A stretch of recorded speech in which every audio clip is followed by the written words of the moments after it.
Can farming adjust to fit a future focused on food health? That's what we're talking about. Big picture down the road, the business of agriculture. Attention farmers, want quick answers to your toughest questions? Meet AGvisorPRO, the innovative mobile app designed just for you. Tap into a network of trusted experts and industry professionals right from your phone. Whether you're seeking advice on crop management or the latest equipment, AGvisorPRO connects you with the answers you need to succeed. Best of all, it's free, so download it on iOS or your Android device. Don't miss out on expert insights that can transform your farming experience. Download AGvisorPRO today and start connecting with the knowledge you need to thrive in the field. Hey there, welcome to another fantastic episode of the Business of Agriculture. Got a great one for you today. I got two great guests, and I got a hell of a topic that you're going to be hearing more and more about, and it stays with a theme that I've been on for the last couple of months with the RFK infusion into agriculture, all the discussions about processed foods, seed oils, the future, dietary guidelines, etc. I've been kind of sticking with this theme. Had Nina Teicholz on one of my episodes, the author of Big Fat Surprise. Asked the question in another recent episode, is RFK Jr. going to un-Fauci our food, meaning get rid of the bad science that was perpetrated by corporations? I've got another one today where we're talking about agriculture, production agriculture, adjusting to a future that is more focused on food is medicine, food health. That's a topic you are going to be hearing more about, I swear, a lot more about in the next year or two. 2025 is upon us, and this is a big topic. I've got Kelly Garrett, one of my friends from Extreme Ag, Iowa farmer, entrepreneur, business person, who's on some dietary changes himself the last year, and he's really embracing this thing on his own farm about changing their practices and changing the nutrient content of foods. Again, a topic you're going to hear a lot about. Me and Kevin Folta were on 6 months ago addressing the issue of nutrient density of food. We've lost some of it. This is a topic you're going to hear more about. And I've got Carter Williams. Excited to have him on here. He's a managing director for iSelect Fund. That's a venture capital entity that deploys money, investments into ag tech and health tech. He also is very much on the food is medicine and food is health. He can tell you more about himself. You probably already know Kelly because he's been on my show a number of times. And again, we're going to hear from him from the farm perspective and also where this industry can go. We're going to hear from Carter then also about his thoughts. He's very active on LinkedIn. That's how he and I know each other. Carter, give me the 30-second bio on yourself that I didn't already cover. Yeah, so I run a venture capital firm now. iSelect. My career was more in aerospace, early days at McDonnell Douglas and Boeing. So I've built a lot of defense systems and was part of Boeing Phantom Works, which is sort of the secret classified side of what Boeing does for the military. I've been a entrepreneur in terms of creating one of the early IoT startup companies in the building control space, which we sold to Johnson Controls, and then started this venture fund to really focus on innovation, both in healthcare and agriculture. I'm going to ask you the first question. So venture capital, you could take your money and put it a lot of places. What difference does it make whether it's healthy food or junk food? What difference does it make to you? Why is this your crusade? Because there's a whole hell of a lot of money that's being made off of selling, cream pies. Why do you care about this? Why is this your thing? Well, it started, we were focused initially around the St. Louis area and trying to bring more venture capital into the Midwest. The Danforth Institute that had been started, some people may know about that in terms of plant sciences, basic research. I'd worked a lot with Bill Danforth in terms of his effort to create that early days in St. Louis. And so to extend on that, the idea was how to bring more venture capital into the St. Louis area. St. Louis is strong on healthcare and ag. So we started down that path. But very soon, we've been doing this for 10 years, we started to understand the metabolic connection, diabetes connection between the two. And it just sort of kept digging deeper and deeper into it. My aerospace background is do big, complex, tough things. This is a big, complex, tough problem. And so it just sort of is intellectually intriguing and not positive that it's financially successful quite yet. There's a little bit of a toughness in this market. But we're working on it because we think long term it will have that kind of big financial reward, and it's an important topic that affects, 230 people die every day of type 2 diabetes, and we can stop that. So why not figure out how to innovate to stop it? Yeah, I want to get into all that, and I agree. Kelly, you are a producer. We both know this because of our upbringing. Farmers get paid to produce pounds, to produce gallons, to produce bushels, to be a producer in a very efficient manner.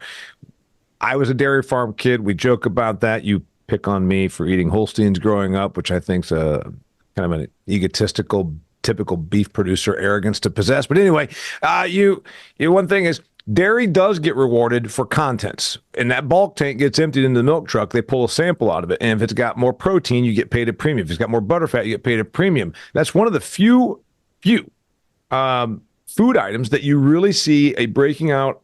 And even then, it's not for health. It's just to make sure it's antibiotic free and then has those contents. And then that's about it.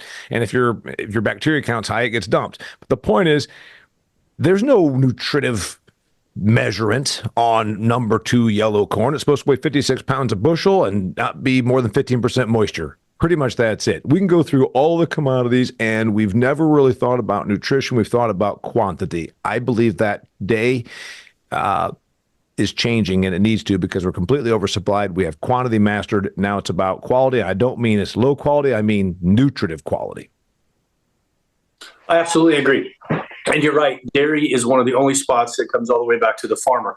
You could suggest that winter wheat, we raise a bit of that. We get paid on protein. I would tell you that that's a quality measure. We're supposed to get paid on the quality of the cattle that we raise, but when they only go to 4 major packers, I really question if any of that comes back to the farmer. We have noticed on our farm, and it's part of the reason that I started to follow Carter and part of his WhatsApp groups, things like that. We've noticed on our farm, as we try to raise better corn, Mike Evans, my agronomist, and I, and my saying is we try to farm in tune with Mother Nature.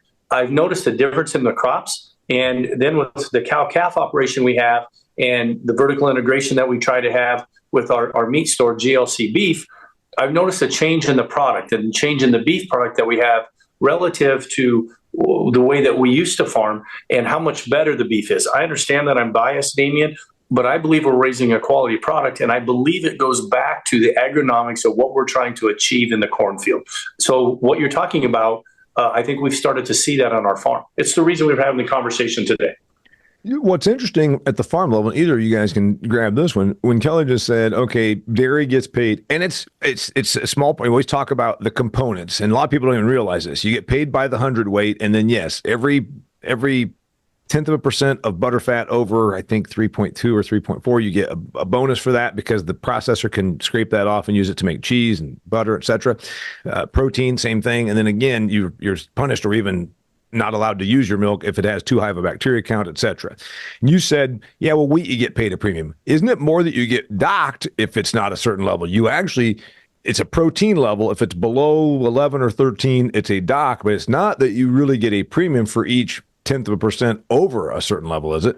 We do get a premium for higher protein, but the dock when it gets too low is much larger than the premium going up. And the other one on that, and here, Carter, I want to get into your thing. There's more than just protein in these and butterfat in all these things. What about the riboflavin, calcium concentration, or just amino acids or protein? Assimilable. I'm not sure if that's the right word. The amount your body can assimilate from these things. So we're at the tip of the iceberg. We're talking about maybe a little bit of a protein bonus on a wheat. There's a hell of a lot of things that we're not categorizing and measuring for that the human body can derive from these food sources. Yeah. And again, if we're past just sheer quantity and now looking at those things, where do you think it goes? Well, I think that all those, we really don't have a lot more to do on yield. And so the other crop attributes we're starting to realize as we think about, the consumers are on GLP-1s. They are now changing how they're eating, or if they're Gen Z, they're changing how they're eating. So their behavior is changing. They're paying attention to micronutrients and some macronutrients, fiber, protein, omega-3, omega-6 molecules. So they're changing their attitude. GLP-1s are changing their attitude. Anyway, that's changing. That's starting to put pressure back where people are starting to say, I want different nutrition. Then the CPGs are saying, am I going to supplement it? Am I going to fortify it? Or is it naturally inside the product? The answer is naturally inside the product is better. So now that's going to work its way back. We start seeing changes in what can be produced. We've now got non-trait-based weed control, so you're going to start seeing pulses and other types of grains start showing up that were more heritage grains because they no longer need to have Roundup Ready. You also are starting to see people Kelly's comprehending how to use biologics in his operation, and so now you start getting into a mode where people actually can deliver attributes in the crop. You get people like Bex are starting to say, hey, we should verticalize these markets and think more about crop attributes, amino acids, proteins, other things in that balance. So we're starting to get in the mix. It's starting with a shift, and the consumer has shifted. CPGs have not fully caught on to it yet. I think they're well behind on it. I think By the way, I was going to say this to the person listening that says, "Oh, wait a minute, I love this show, and you always are out there with these topics, but wait a minute, I'm afraid to ask, but what's a consumer CPG is like Unilever or Nestle. So consumer packaged good, consumer packaged people who produce ultra processed food, but also DiGiorno pizza and a lot of that kind of stuff. Which I will add in one conversation we should have here is there's a real food market, which we'll call it Kelly's beef or chicken, or call that the real food market, or fruit and veg, and then you've got sort of the ultra processed food market, which is more the CPGs. That are driving that. But I think we're seeing consumers are shifting. Yeah. That's rolling its way back. And I think the producers already know that they can deliver more. There's a middle between sort of ADM and the Nestle's of the world where they're trying to figure out, wait a second, I can buy something different. I can focus more on something about the crop attributes and less about yield. And so there's some confusion of that. I think that's where the train wreck is right now. So a couple of things. You obviously consumer packaged goods. What that means, if you're listening to this and you're like, wait a minute, I'm a little, I don't. It means that a whole bunch of the stuff that we produce, that Kelly produces, goes to a mill and it goes to another processing facility. It ends up in a box, and that could be a box from Nabisco, Mondelez, Kraft Heinz, Kellogg's, General Mills, and the list goes on. Those are consumer packaged goods, which a tremendous amount of caloric intake is derived in the United States of America from, as we call it, center store, the boxed items, the processed items. Incidentally, I want to get into that. Before I do, you defined what CPG was. You said GLP-1s. You were doing some generational things. So just go ahead and unpack that a little bit for the listeners. Like, I didn't want to ask, but what the hell is he talking about? You're saying that food trends, consumption, and desire of food intake there's a greater awareness as we go Absolutely. younger. Yeah. So two fronts. So GLP-1 is Ozempic. And for some people that are sickest or obesity, they are one of the measures that they are taking on is they're taking Ozempic. They're starting to lose weight. When they take Ozempic, it reduces your desire for sugar and increases your natural desire. It actually brings up your natural desire for nutrient density. And so those consumers who are on Ozempic are starting to seek out meat and seek out protein instead of chips. And so that's one shift that's going on, and that's accelerating. And we're seeing the price of Ozempic will get down to the point by summer that it's not a matter of, it's not an issue. So you're seeing a shift there. And then the other shift we're seeing a drop off in obesity of college age kids. And really what that is kids are just realizing that I don't have to eat this way, and they're changing their behavior. They're either moving more to the keto diet, or they're moving, they may still be going to things like grain bowls and such and getting proteins directly out of veg or directly out of grains, but they are just shifting their behavior too. And it's all of them are doing it. And so we're seeing a shift, and because people are worried about longevity, they're starting to understand how their health relates to what they're eating, and they're taking a more active role in that. And so that demand is starting to shift, and it's a real shift. I think it's a real shift. But that's what I was going to ask you. I want to get into the longevity or the staying power of the shift, because we know that fads, trends, and diets have been a long-term staple in the United States food category. I want to get to that, and I want to hear about Kelly's thoughts on can production agriculture make the adjustment away from our mindset of more and quantity to actually caloric and nutrient quality. A new year brings hope for improved outcomes on your farming operations. If you're listening to this Business of Agriculture, you're a business-minded person, I want to talk to you about my friends at Redox. You want to achieve bigger profits, right? It's about more money. What if you could use products that are a little bit a new way of thinking? You just heard Kelly talk about biologicals. What if you could use plant nutrition provided by Redox Bio-Nutrients, a family-owned company that's been in business since 1994? That's right. Redox provides superior nutrition with biostimulants focused on maintaining your plant charge balance. All nutrients have a positive or a negative charge. Maintaining charge balance allows plants to focus on yield and quality with improved performance come harvest time. You want to find out more, including detailed product information and the Redox Grows podcast, including episodes with me. That's right, I've been a guest on there. Go to redoxgrows.com. That's Redox, R-E-D-O-X, grows.com. Check it out. Does this have, first off, can agriculture make this adjustment? Carter's talking about some heady stuff. And the natural reaction, because I've been there and you've been there as well, Kelly. Well, Carter's a rich guy, and he's around those other people that have big degrees, and they go to the country club and talk about how we all need to eat organic food, food, but the average American can't afford that. I've heard that since I was a kid. I've heard it's all about cheap food. I've been hearing that since you and I were a kid. And I've been calling bullshit on that for a long time. Like, even Walmart has organic kale at this point. Maybe they didn't 20 years ago. Agriculture's argument, I'm talking about mainstream production agriculture, Kelly, they're still arguing a point that hasn't been relevant for, I don't think, 2 decades. I do believe that we have poor people, and I do believe that there's a lot of people that don't care it's only about cheap food. But in general, what Carter just said, we got 25-year-olds that want, and yeah, they want their fancy latte, whatever, but there's a real thing here, and I think this actually has wheels. I do believe that agriculture can shift. I think a lot of people talk about, the family farm and farming smaller acreages and things like that. I believe that the shift that we'll see will actually bring about more consolidation in ag, because the people that want to be small farmers, stereotypically, I apologize for the next statement, but they're not going to be business minded and want to make this shift. The business minded people in agriculture that will want to make this shift to provide that will aid in the consolidation, because there will be less farmers. I do believe that there will be staying power in this, because I don't believe it's a diet. I believe it's a lifestyle. And I think you're seeing the college age kids with the lifestyle. 2 years ago, I made a shift to a carnivore diet. Over the holidays, I will tell you that that's tough to maintain at times with all the things that are around. But I made a shift to a carnivore diet, something I had read about 4 or 5 years ago. Because of health concerns with diverticulitis, I made the change to carnivore diet. I lost 35, 40 pounds. I would tell you that I'm going to be 50 in a couple months. I feel like I'm 35. And so there's the lifestyle change. And then we get, like how expensive it is and things like that. I don't believe organic is correct, because I don't believe organic is regenerative. I think we need to farm regeneratively, and I think we need to eat regeneratively. And I will tell you that as far as being expensive, I've heard that about the carnivore diet, because everybody wants to equate that to eating some ribeyes every day. You can eat a pound of hamburger for $5. And I would live very well on a pound and a half of hamburger every day and some water. If budget is necessary and you want to make the change to that, drink some water, eat a pound and a half of hamburger at $7.50 a day.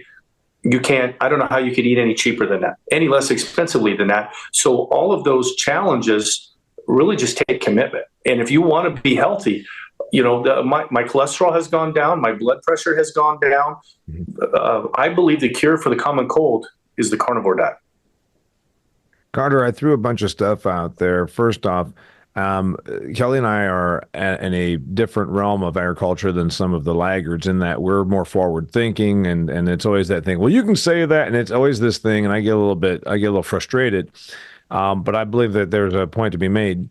The people that are still lamenting that you can't make it on a small farm, all these people,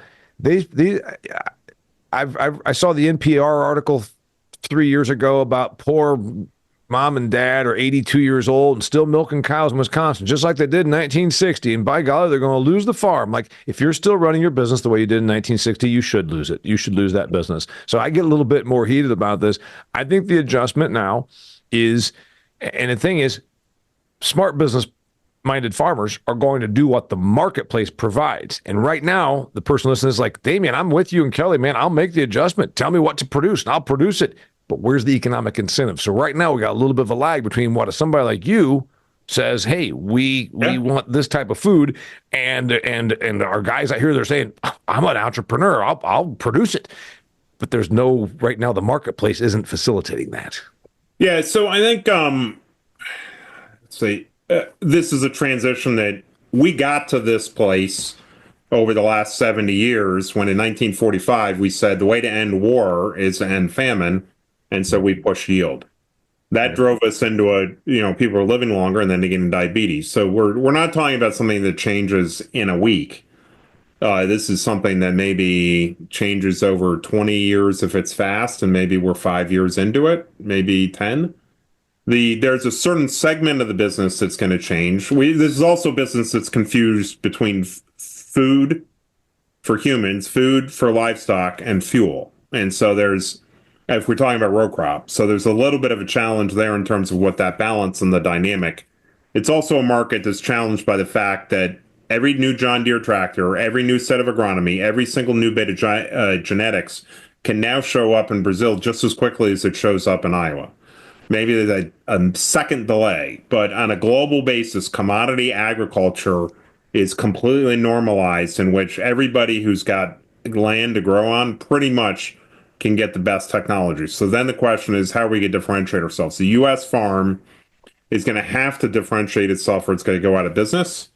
It doesn't completely need to differentiate itself. If we pretend for a second that 10% of row crop is specialty row crop, we might need to go, I don't even know what the number is. I should know what it is. We're talking that maybe 20% of it or 25% of it goes there. And that benefits the commodity guys because it sort of brings back the amount of commodity pressure on there. So for every bit that we do more specialty, and what do we mean by specialty? You're talking about dairy. The Fairlife model is a really interesting model. I mean, that is the producers made some change in terms of how they operate in the co-op. The processor made changes in terms of the filtering technology that Fairlife uses to make the non-lactose or lactose-free, the richer thing, and then the market. It's a higher protein, cold filtered, and it's got a few other attributes, and it's got a label, so it doesn't just say homogenized milk on it. So therefore, there's consumer perception. So yeah, there's just several things with the Fairlife. And what I think your point is, I want to make sure that sometimes I like talking about the economic part of it. You just made the point, Carter, that if 20% of commodity production made this switch, the person that wants to just go out and grow number 2 yellow corn or produce homogenized basic, commodity milk, fine. Actually, this opens up room for you, because now the 20% that decided to go definitely more this direction of, on the corn example, would be this 20% is the human consumption oriented corn. You just keep going over there and growing for ethanol, and we don't give a damn. Yeah. I think that's what you're saying. And I think that my guess is, and Kelly may understand this better, is I think it might be that the producer needs to make a decision of whether they're going to go more to human food or more towards livestock feed, or they're going to be in fuel. But I heard from Tom Willis today that in terms of ethanol, they're getting a lot of push out of California to adopt new practices that frankly benefit human nutrition better.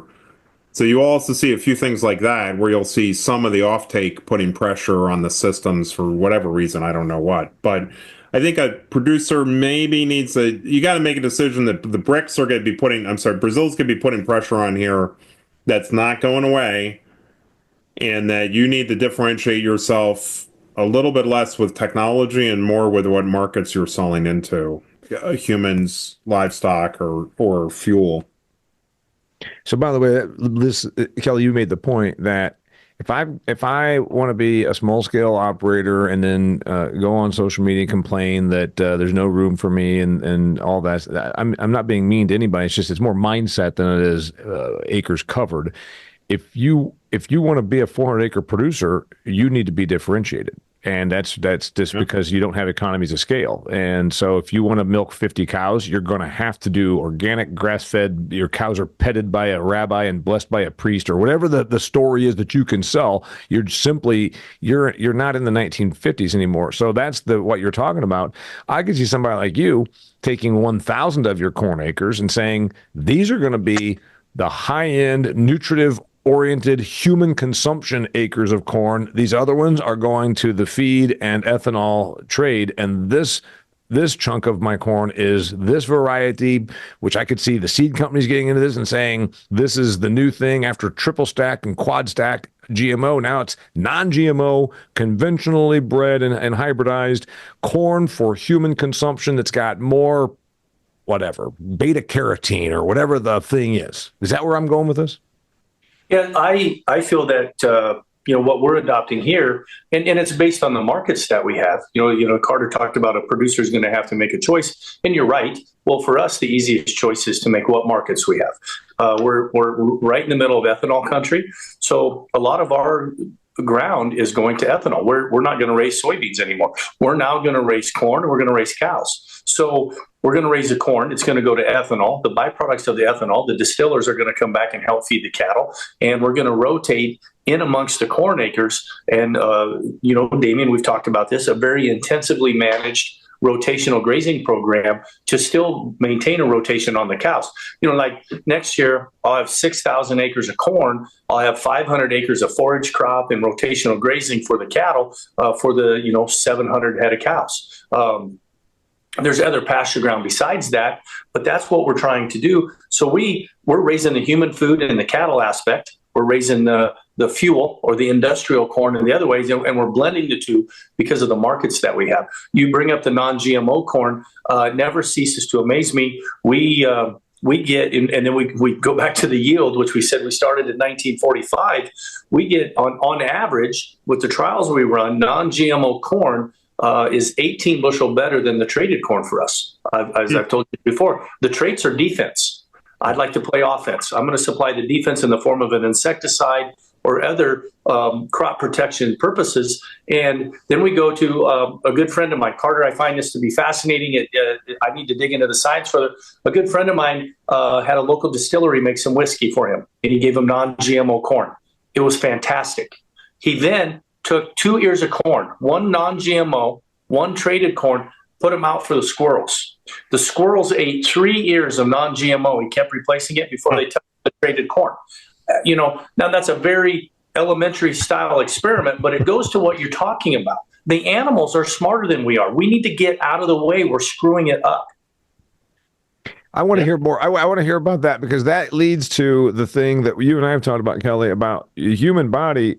Taste and nutrition are intimately related, and we've bastardized that through artificial flavoring. Mark Schatzker, who has been a guest on this show, talks a lot about artificial flavors in his book, The Dorito Effect. So I want to get into that with Carter, and I also want to talk about making the switch and where we start making that switch.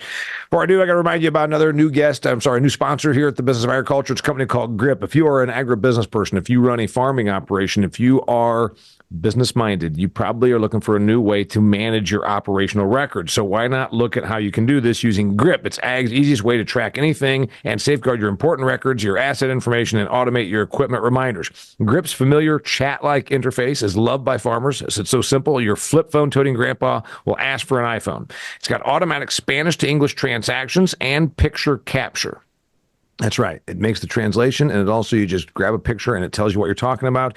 It's no wonder farmers across America are ditching handwritten notes and texting for Gripp. You can keep your critical knowledge and your conversations on your farm at your fingertips. You do not need an app. You do not have to have a password. Get a Gripp on your operation this spring. New subscribers get 20% off with code Damian20. That's my name, Damian. 20. Use code Damian20 at gripp.ag. That's GRIPP.ag. All right. That's actually a cool company. I like that company a lot. Well, they just came on board. Thank you very much, Carter. There you go. Good team. What are we going to do here? Are we going to make this? I know we're not going to do it overnight. Where's the first adjustment going to be made? Is it the consumer? It has to be the consumer. The consumer's asking for it. But then the tendency in agriculture is usually to say, yeah, well, you know what? A year ago, you wanted low carb. And 3 years ago, you wanted the Miami Beach diet. And 4 years ago, you said the steak was killing you. And now, my God, there's a steakhouse in every corner. And it was only 30 years ago that you said that eggs were evil and eggs gave you cholesterol. You can see where there's a reluctance among us in agriculture and my farmer friends to not respond to every consumer fad, because many of them last. The grapefruit diet, the Keynesian, I mean, it goes on and on and on. I guess Keynesian is a style of economic. But I disagree. I respectfully disagree. It's not a consumer fad. It's a media push or a company fad. It's a CPG fad. Okay. Now you're seeing the consumers talk, and now you're seeing the lifestyle change. All the things you talked about, Damian, I would tell you weren't a consumer fad. It was a CPG fad. It's marketized through through media, through the TV, through the newspapers, through social media, and people like onto it. Now, people don't have as much trust for the media anymore, and they're speaking out themselves. And I think that's the difference today, and that's what's leading the change. Carter, usually I'm the one that's kind of the right winger that calls bullshit on media pushes, and here Kelly's taken over my role. But actually, you're very right. Those things I talked about were usually money-making schemes, from the low carb, the whatever his face was that had that, and then the South Beach, and then this and that, or even going back to, as Nina Teicholz in her book talked about, the 1950s, the makers of Crisco hopped right on board with this thing that lard and butter were bad for you. Better to use vegetable shortening, which now is under the gun with RFK. Seed oils are bad, whatever. So the consumer might not be the reason. You're right. It's the marketing. So Carter, where do you go with this? Where does it go? Well, I guess I just follow evolution. Evolution wants more nutrient density. We're programmed that way. We have not been unprogrammed. We've been maybe unprogrammed by marketing. My general sense is consumer are worried about their health. They're understanding the connectivity of food. They're able to now master that. They're not worried about. 50 years ago, people were worried about famine. They're not worried about that now, and so they're in a better position to understand this and start worrying. And they're starting to make a better connection between their food and their health. And so that trend is pretty consistent, and that trend is consistent with how our bodies operate, and the trend is consistent with the fact that we boosted yield. When you yield and nutrition are negatively correlated, we boosted yield, we lost nutrition. Nutrition and taste are positively correlated. Makes sense. You should eat things that taste better. God figured that out for us. So I think that the trend is there. The challenge is there's a situational challenge in terms of how to leverage this. If we, for example, say we're going to introduce a seed that does ultra high protein. This is something we've had trouble with Benson. It's got ultra high protein. Now we got to get enough growers online, and we got to get enough processors online, and we got to have enough offtake. And the system of trying to get that in balance when you're trying to deal with thousands of millions of acres is really hard. And so I think that the challenge is the demand there. It's not whether the producers are willing to do it if they get the right signal. It's trying to get the stuff in the middle reorganized, and that's sort of the thing that keeps me awake at night. And I don't think it'll be a simple process, but no change is. When we change from mainframe computers to PCs, it had those kinds of problems, and it took a while to get through there, and we'll get through there, and we will. We spend 1.7 trillion on food in the US. We spend 1.9 trillion on the healthcare cost of poor nutrition. People are realizing that they'd rather spend some portion of that 1.9 on better nutrition. And, we're trying to figure out how to move those economics over. So Kelly, asking the question about farming adjusting, again, a business-minded farm operator is going to say, I'll do whatever I can. Now, there's going to be the ones, as we said, they won't change come hell or high water because they do whatever their grandpa, dad, and whatever. We all know that. But there's the others. Usually it's the infrastructure. It's usually, as Carter says, it's not that you're not willing to do it, and it's not that you don't have a consumer out here asking for it. And especially now in this era of social media, as you pointed out, it's not now controlled by the maker of Crisco. There's a whole hell of a lot of, direct-to-consumer as you're doing. But then you've got to act as the infrastructure. And that's a pretty heavy financial lift and risk for the middle to become a processor of this new, whatever the thing is that's going to have more of a nutritional component. It doesn't have any place to go. It has no home right now. That's 100% correct. When we started the meat store, the ability or how hard it was to find rail space to where to harvest the cattle, to build the building, to house the product, and to build the website and to build the market. We're a little over 2 years into it, and I would tell you now we're finally breaking even. So the financial lift you talk about, the risk that we took, I very much understand that. And it is hard. It is very difficult. If you wanted to start raising some small grains for food, where are we going to do that? I can't put in acres of sweet corn. There's no plant to take those to, as there are, for some of my friends in Illinois, things like that. Yeah. The infrastructure is a huge problem for the shift that we're talking about. Carter, you're a venture capital guy. venture capital people like government if they can hop in on right behind it, I think is probably an accurate statement, and profit from the inertia. I don't know that we want government creating new infrastructure for higher nutrition food crops or anything like that. So what does take me behind you and your venture capital guys that sit there and say, we want to make money on this? What's the play? Yeah, so the way I think about it is I believe the system is moving vertical. My general attitude is what happened at Fairlife is going to happen with every other SKU in the grocery store, whether it's broccolini or it's Cheetos or it's ribeye, where the consumer is going to say, I want regenerative, grass-fed, nutrient dense. So just pretend for a second that's happening. So then the question is, how do we go from this horizontally integrated process lowest cost denominator system to a vertical solution, which is value add, consumer driven? And so we're investing in the technology that takes the friction out of that conversion. And so what we want is that when a producer wants to move in that direction, that there are technologies that give them more direct connectivity to the grocery, that allows them to manage nutrient density and do it without having to have it be a science project, so that you have off-the-shelf biologics that you can use that allow the food design people to more easily comprehend how to get nutrient density in. And then our attitude is, if we can take the friction out of that, then Kelly doesn't have to spend, or the person who comes after Kelly, the next person. Kelly's the early adopter, but the next person who's coming along, that they don't have to reinvent fire to be able to pull this off. And so one of the main things in this area is a company we've got, Audacious.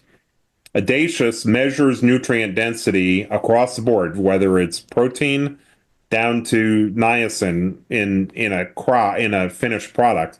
Does that at the storefront and does that in the supply chain. And that test used to cost $2,500. We've got the cost down to $100. So now, wait a minute. Now that's a big one right there, because remember, there's going to be a person listening to this, and we welcome people that listen to this are critical thinkers, or even if they're being questioning. That's great. Skepticals. All right, we've already addressed the one, Carter, about, well, those people that think we only buy cheap food. Well, that's not necessarily true. And then you already addressed the thing: 1.7 billion spent on food versus 1.9 spent on what's that? Trillion, not billion. I'm sorry, trillion. Yeah, trillion. I didn't get my number big enough. 1.7 trillion on food versus 1.9 trillion on healthcare. Big number. I agree with that. Now, this testing you're talking about, the skeptic, including me, if I'm listening to my own show here, is going to say, yeah, but now we're getting into those damn labels. Just like non-GMO verified or low fat or whatever, does this become a thing? How can I separate the consumer packaged goods, the food marketing bullshit label, from the reality, which is nutrient density? Are we going to get there? So what we're doing is we're taking the bullshit out of that. There is not a single label on the storefront that accurately represents what's actually in that thing. We now have the capability. We've taken the test that tells you what is really in there. They cost $2,500 per sample down to $100. Now, when Kelly goes to market and says, I've got a beef that has a better balance of these nutrients and is healthier for you, he doesn't have to compete against the guy who's lying saying the same thing, because Walmart can now affordably go ahead and test that thing. Now, when Walmart starts testing it and they find out that Kelly's competitor is full of shit, now all of a sudden Kelly's competitor is like, I guess I can't do that any longer, and he's got to start innovating. And so do you think the system of accuracy or even non-fraud is upheld by retailer, possibly? That's where we think it should happen. So we are invested in 80 companies.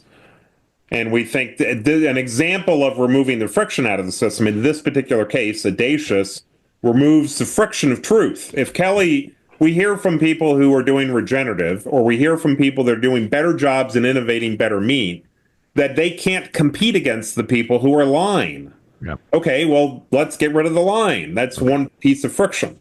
There are 100 other things we got to do, but that's one example where if we can, and you can't deal with the fact that the labels are lying. If you go and look and it says it's got 60 of this and 70 of that, that came out of a book study that was done in 1970 in some lab with 3 samples. And now that's on the post box, and that's all it says, and there's no truth to the damn thing.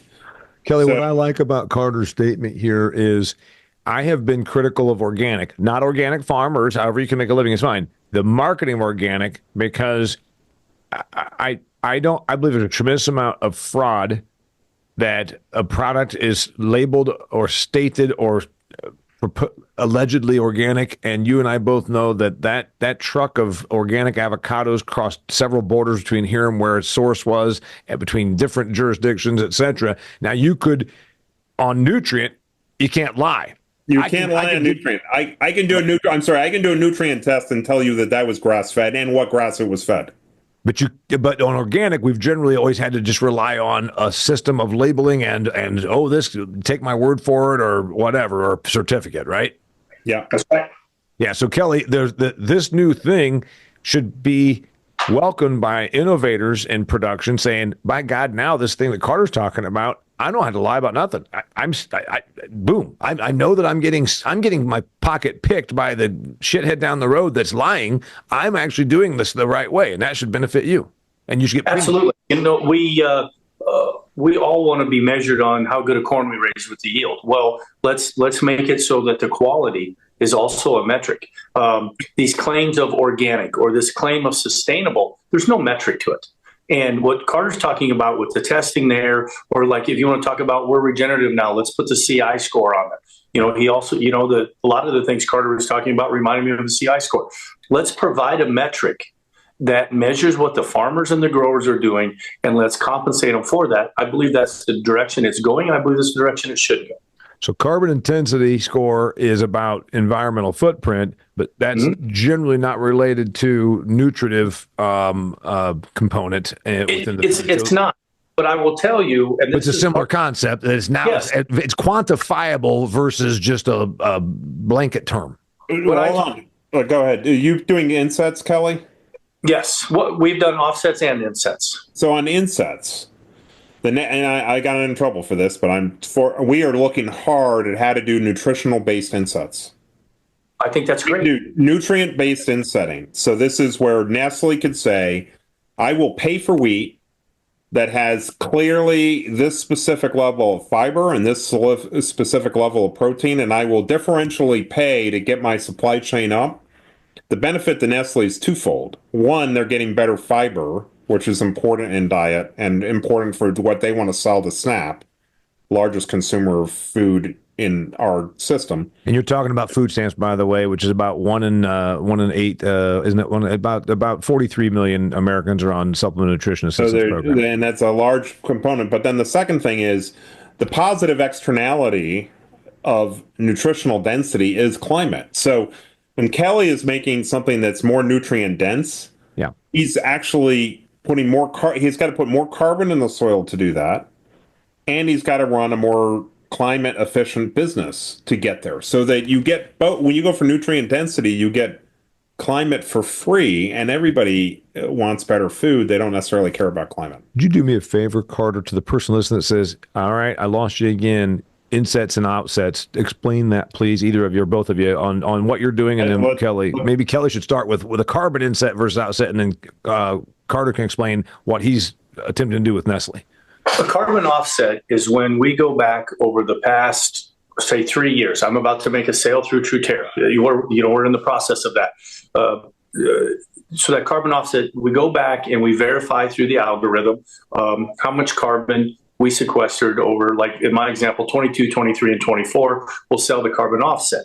A carbon inset is where a CPG pays you to provide or continue to do the regenerative practices that you are doing, and that'll be like going forward. So I'm selling offsets for 22, 23, and 24.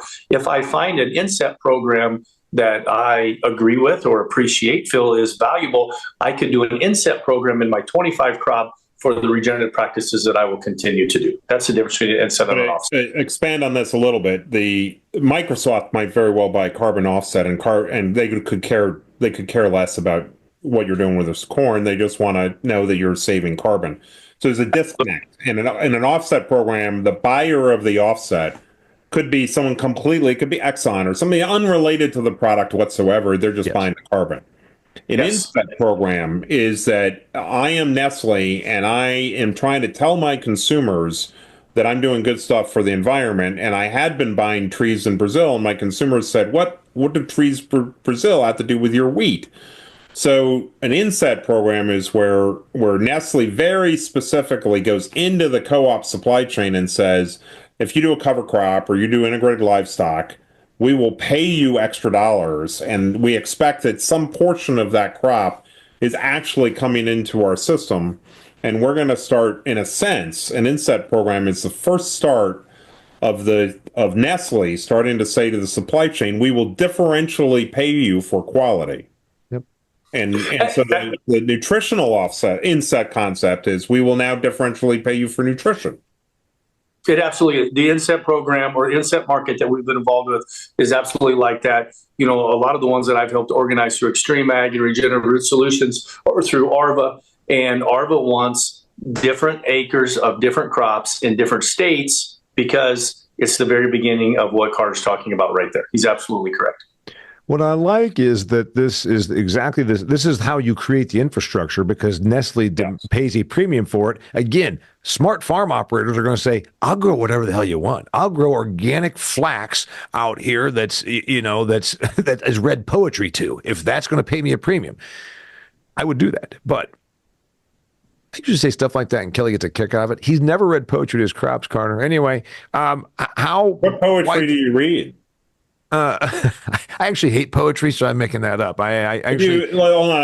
I know you're about to ask a question, but I'm going to interrupt you. So, what the practical thing that's going to happen is that's not what they want. They're selling to SNAP. They've got to sell pasta to SNAP that has 15 grams per serving at a price point that's exactly what SNAP will pay today, because there's a kid at lunch that needs to have that. So Nestle needs to turn back to the system and say, I need to have a higher expression of protein and a higher percentage of fiber in that, and it can't taste like shit. And so a very specific real market that's got that real demands, it still needs to be affordable. And they're going to send a price signal that say to Matt Moreland, we will pay you extra for the fact that you're giving us something that's of a higher quality that we can make more money on. So you're saying that they did this not because they were virtuous, because they actually want you to have flax or fiber in your pasta. They did it because this checks off a box for, again, it goes back to the dietary guidelines. Yeah. And they don't fully realize that yet, but they're going to start realizing they can make more money on that. And they'll beat out somebody else in the pasta contract because they've got more. So they'll get more volume, and they're not going to get the money on price. They're going to get the money on volume. And that's a real thing. And so you can imagine RFK is going to start crapping on people about SNAP, which he should.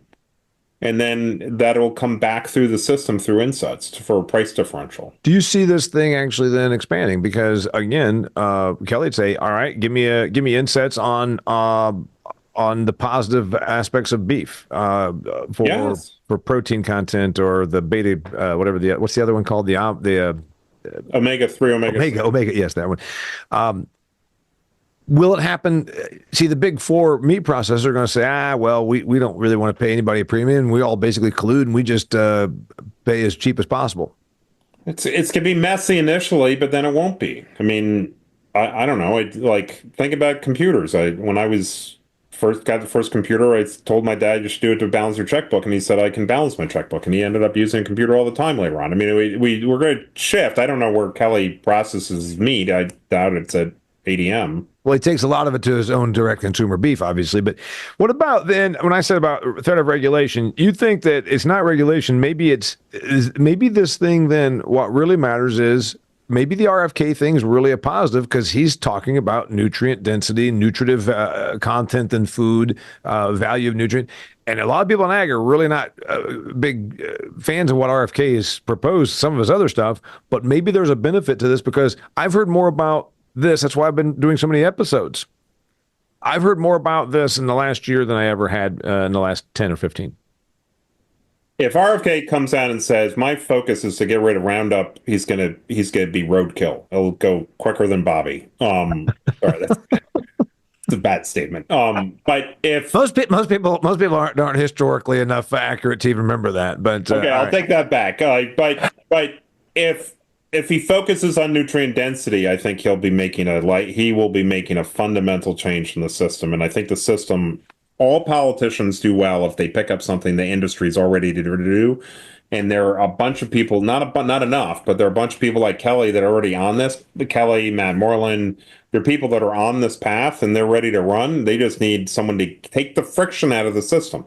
It's a long episode, but it's a great topic, and that's why I have you both on here. Kelly, I said, can farming adjust to fit a future focused on food health? Let's just make then how. There's somebody like you that says, all right, I'm already doing it on this, and this. How does it happen on a broader scale? I need to be all acres. Yeah, right. You've heard me talk, Damian, and I talk about that. We're on a high yield path, we're on a sustainable path, and they're converging. And the further my research goes, the further my education goes, I talk about, like we're lowering the nitrogen because we have nitrogen coming out of the soil. We want to assimilate the nitrogen, balance the soil, balance the crop. That's what we talk about with calibrated agronomy. And the further down the path I go, I'm like, I need to get out of Mother Nature's way. I need to work in tune with Mother Nature because I produce a better yield, I produce a better product, and I improve my ROI. And the two things here are naturally converging. And so can agriculture do it? Yes. With proper research and education, we're already doing it on our farm. Those two paths are converging. I think it's the right way to go for everyone. Carter, we're not gonna be here all day, but I want to go. Your money is where your mouth is. That's the thing about you're a venture capitalist person. You're not a political type that's just going around and winding up hype or trying to get some votes. Your money's where your mouth is. This gives you optimism. You really believe that we're going this direction and it's going to work and it's going to be profitable for venture, but also for producers? Yes, absolutely. I think that from a system standpoint, and the other thing is Brazil is going to eat everybody's lunch in terms of commodity. I mean, we are in a moment not unlike when Japan started building cars and the U.S. was behind. Yeah. So what did we have to do? We have to change what we're doing. And what is the U.S. system best at? It's a bit of innovation. And so the whole rest of the world hasn't gotten on nutrient density. We're already moving in that direction. If people do not make this is the right time because the technology's aligned, but it's also the right time because the farmer, we're going to have, this is early 1980s destroy farm kind of category in some parts of farming economics. There are farms that are going to get wiped out over the next 4 years because of the overproduction from a yield standpoint. I think you look at Bex. Bex is working very hard at doing value-added integration on these kinds of things. You're starting to see the best farmers move in that direction. So that's the tell that we're moving in that direction. Is it going to happen in 4 years or 5 years or 6 years? I don't know. But from a standpoint of our technology, from a venture standpoint, we're going to invest in the things that remove the friction. So if it was going to take 8 years, it takes 5 years. If it was going to take 10 years, it'll take 7 years. That's where we're focusing on it. But look, I can go back to my degree at MIT and say that this is happening. Yeah, we're in that technology shift. We're on a market force standpoint in the world that the world is ready for the United States to provide leadership in this space. And the negatives of the fact that Brazil is going to put U.S. farmers out of business will put people in that hard position where they're going to speed up their adoption of new technology. I unfortunately agree. Kelly, get the last word on this as the farmer about adjusting. It's a future that is. Carter just made something that's kind of scary, but also it's opportunity of value added, and it's going from commodity production. We've got we know how to make 2x4s. Now let's make a better. You know what I mean? Make a house. Absolutely. Change happens all the time. People typically don't like change. It's scary, but this shift from the American consumer and the CPGs is a real opportunity in agriculture, and I, for one, embrace it, and I think everybody should look for the opportunity to go along. So we talked about can agriculture make the adjustment? Can production agriculture adjust to a future where it's focused on food health? It's coming. I mean, Carter just laid it down, so I'm just going to leave it right there. He laid it down what the future might look like, and obviously the competitive nature of a global commodity marketplace. So it's either change or suffer the consequences. So I'm really glad these guys came on. He's Kelly Garrett with Extreme Ag. He's also an Iowa farmer and entrepreneur. My Carter Williams is on here for the first time. I've been keeping up with his stuff on LinkedIn for a while. Maybe you'll come back someday. Anytime. If you want to find him, go to LinkedIn. His company is called iSelect, I like in the letter, iSelect Fund. Go to iselectfund.com. Also, remember my friends over at Gripp. Go check out Gripp.ag and also Redox, redoxgrows.com. Those are the two companies that help make this episode possible. Till next time, he's Kelly, he's Carter, I'm Damian Mason. This is The Business of Agriculture. Are you an agricultural company looking to reach farmers and ranchers eager for your products and services? Look no further than AGvisorPRO. This innovative platform creates instantaneous connections between businesses and farmers who are interested in what you have to offer. By partnering with AGvisorPRO, you can engage directly with a targeted audience, answer questions in real time, and showcase your expertise in the industry. Don't miss this opportunity to grow your brand and connect with engaged customers. Join AGvisorPRO today, where farmers meet trusted companies just like yours in an instant. To learn more about partnering with AGvisorPRO to enhance your business, email them info@agvisorpro.com. That's info@agvisorpro.com.